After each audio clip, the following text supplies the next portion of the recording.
Welcome to another episode of the Brain Awareness Podcast, all about spreading knowledge and excitement about neuroscience. I'm your host, Vanessa, and this week's episode is about SIPA, or congenital insensitivity to pain with anhidrosis. SIPA is a rare disease characterized by two main aspects, the inability to feel pain and the inability to feel temperature, and it can be an extremely dangerous disorder for those living with it.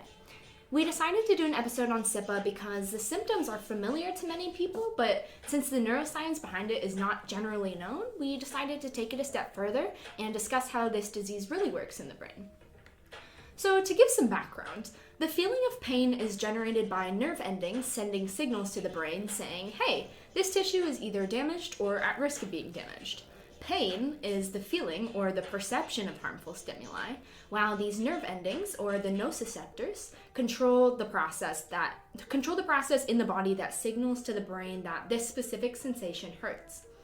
The other characteristic, anhidrosis, prevents sweat from being generated, which can be very dangerous since sweat keeps us cool and keeps the body temperature regulated. Now, SIPA is hereditary and is only passed down when both parents carry a copy of the mutated gene. There aren't very many reliable statistics on the percentage of people suffering from SIPA, but to be considered a rare disease, less than 6% of the population must be affected, so we know it's either close to that or less than that. This week, we're bringing in 3 different experts to help us go into more depth with this topic and hopefully satisfy your curiosity. Our first expert will start to detail the biological aspects behind this disorder. All right, Elijah. First off, what is responsible for our reception of pain? Thank you for having me. So the dorsal root ganglia spans the length of the spinal cord and creates and stores the neurons responsible for pain. Glial cells in the DRG respond to nerve injury, producing inflammatory markers and contributing to the development of chronic pain, even after the resolution of the original. Wow, so how is it that SIPA can cause a person to not feel pain? So SIPA is the destruction and degradation of the glial cells that carry the pain. When someone is diagnosed with SIPA, it means that their pain receptors are dying faster than they can reproduce, which leaves a person with no concept of pain whatsoever. This can also affect heat and cold reception due to the body not being able to differentiate the two, which results in a person who cannot feel pain and cannot sweat. Interesting. Thank you, Elijah. So hopefully that gives you guys a better picture as to what we're looking at here. Our next experts will introduce us to a couple recent research experiments and give us an idea of what the current research surrounding SIPA is focusing on. The first study is about the use of peptides that result from mutations involved with SIPA for pain relief. Welcome to the podcast, Elena. My first question for you is, how does this new research relate to SIPA? Well, SIPA is caused by mutations in TRKA, which is a nerve growth factor, where a peptide disrupts the interactions between TRKA and PLC gamma, one of its downstream factors. Peptides are small molecules containing multiple amino acids involved in neurotransmission. TRKA has been seen as a potential target for alleviating pain before, but because it mediates other signaling pathways outside of pain-mediating pathways, it has been difficult to research. Focusing on the disruptive peptide involved with SIPA allows researchers to focus on the pain-mediating pathways of TRKA and the roles it could play in intentional pain relief. Interesting. So what kind of research has been done so far?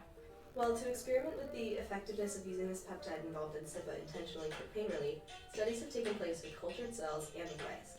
At the beginning of this research, studies involved creating a synthetic peptide to act the way TRKA acts in cases of SIPA, with the goal of giving the subject a similar experience of not feeling pain.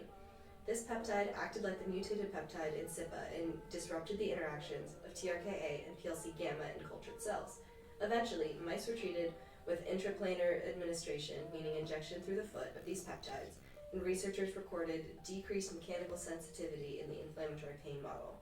This means that they recorded the physical reactions to painful stimuli with and without the injection of peptides, and found that with the injection, the mice showed less of the regular symptoms they exhibit when they experience pain.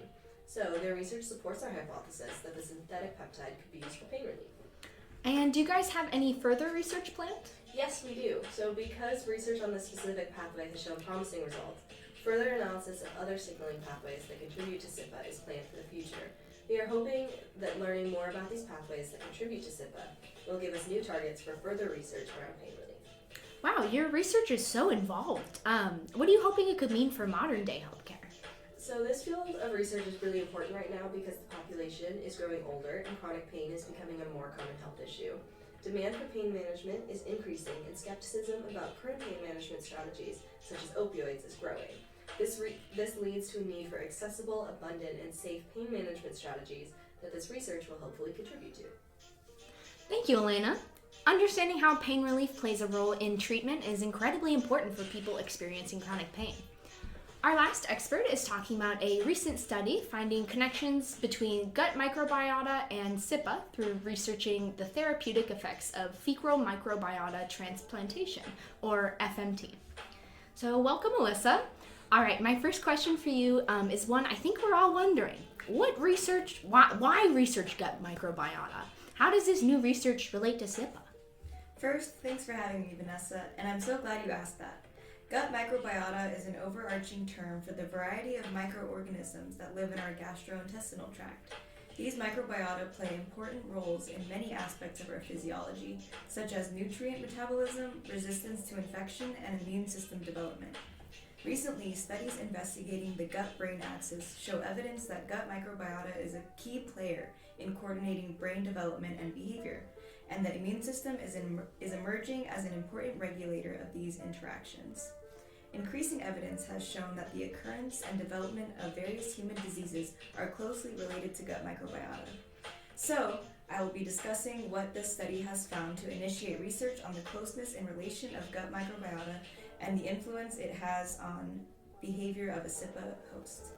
Interesting. Okay, so what kinds of research have been done so far? Well, in 2021, my team and I conducted an experiment to assess whether FMT on SIPA patients and healthy controls played a role in the behavior of healthy mice and also mice in acute pain. We used our RNA gene sequencing of fecal samples in SIPA patients and healthy controls to analyze the hypervariable regions of bacteria. These samples were then transplanted in healthy mice and mice in acute pain, and their behavior was compared using various behavioral tests. These tests include a mechanical withdrawal test, tail flick test, Morris water maze, and an open field test, which ultimately gave us data on their differences in pain threshold and locomotion activity. Sounds like some pretty interesting experiments. What did you guys find when analyzing the differences in fecal samples? Well, analysis of the fecal samples showed that the microbiota in healthy controls and SIPA patients, or SIPA subjects, belong to different clusters. This suggests that their compositions are significantly different. In a 16S rRNA analysis, the SIPA group had significant decreases in relative abundance of 11 bacteria, whereas 7 bacteria were significantly increased. Oh wow, okay, so what about the behavioral tests? In further animal experiments, the transplantation of fecal samples from SIPA patients to healthy mice significantly increased their scores on both the mechanical withdrawal test and the tail flick test. Moreover, pseudo-germ-free mice receiving fecal bacteria from patients with SIPA took significantly longer to escape and had a significantly longer path length, and also had fewer platform crossings.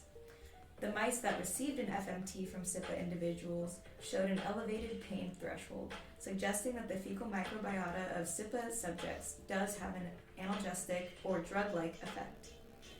Although the detailed mechanisms remain unknown, these results suggest that pain sensitivity could be improved in SIPA patients by FMT. So all of this is great information, but what's the significance of this study? From the data we gathered, we suggested that fecal microbiota has an analgesic effect that could allow us to better understand the pathogenesis of SIPA and also lead to further development of new analgesics. Sweet, thanks Alyssa.